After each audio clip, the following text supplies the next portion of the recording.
Let's talk about the future today. And I'm not talking about your future or my future, but I actually want to go into a hypothetical use case.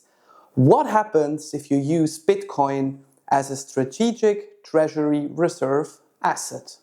But before we get this going, we actually have to establish what is a reserve asset. There are many use cases, I'll go into those in a later part of the video, but mainly speaking, a reserve asset is an asset you hold on your balance sheet or on your reserve to safeguard your future.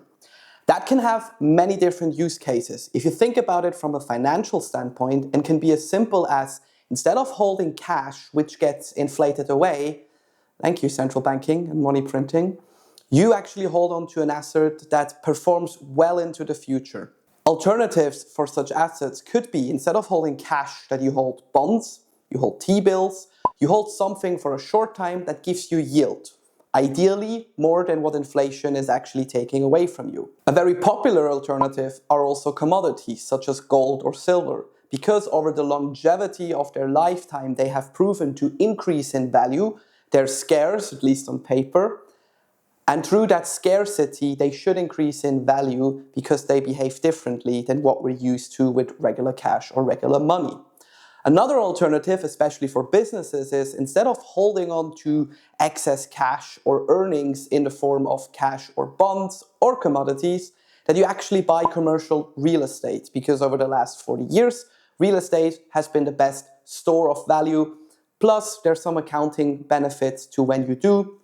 You can also buy offices to reduce your earnings or to turn excess cash into something tangible.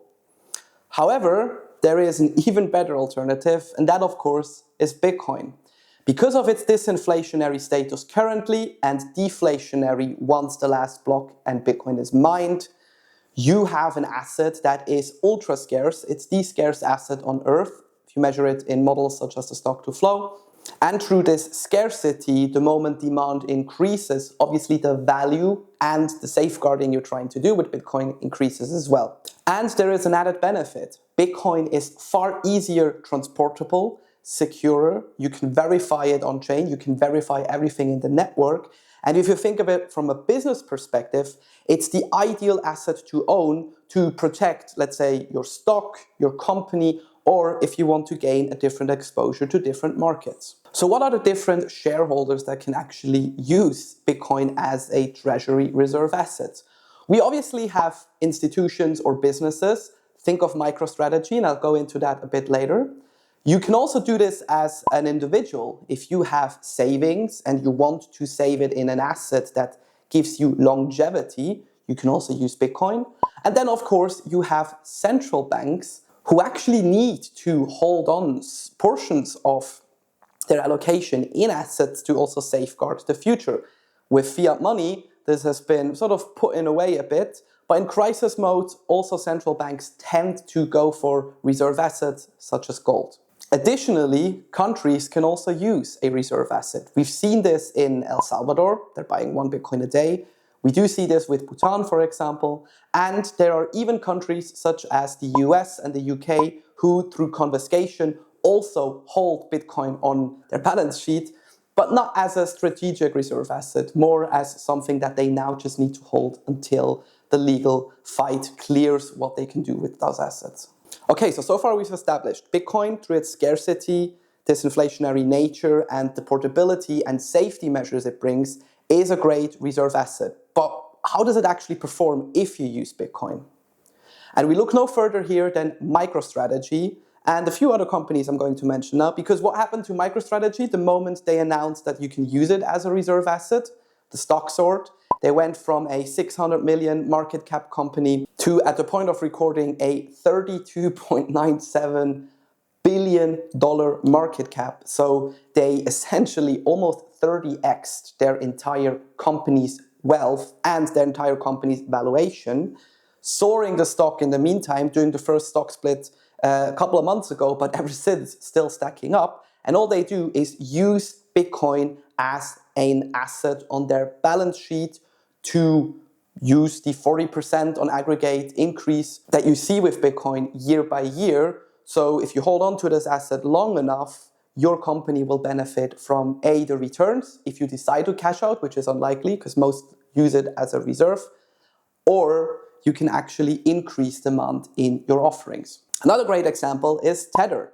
They did allocate 15% of their earnings each quarter to Bitcoin, and with the result that they now had better revenue than BlackRock, the biggest asset manager in the world. Another good example is Block. They've been holding on to Bitcoin for a long time and also pushing the adoption in the technology, in the ecosystem. And there are more famous examples like Tesla, who ever since they actually announced that they're going to use Bitcoin and allow clients to pay in Bitcoin, their stock also soared. TLDR of all of this is, if you use it as a company, it's a safety measure for the future.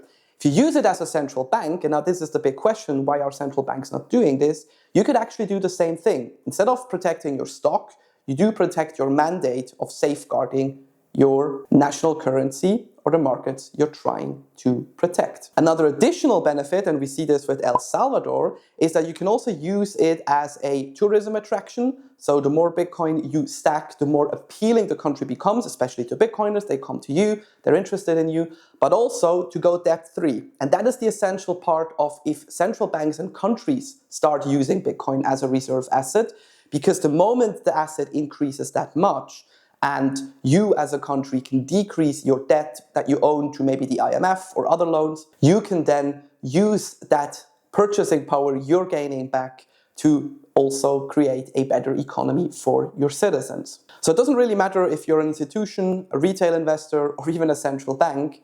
Bitcoin is the absolute no-brainer as a treasury reserve asset because of its performance, because of its natural state, and because with all the examples I've shown you, it definitely helps the companies to go further and to safeguard their future. If you're interested in actually getting Bitcoin on your balance sheet as a company or as an individual, and you want to buy larger amounts, our Relai Private and Relai Business service might just be the service for you.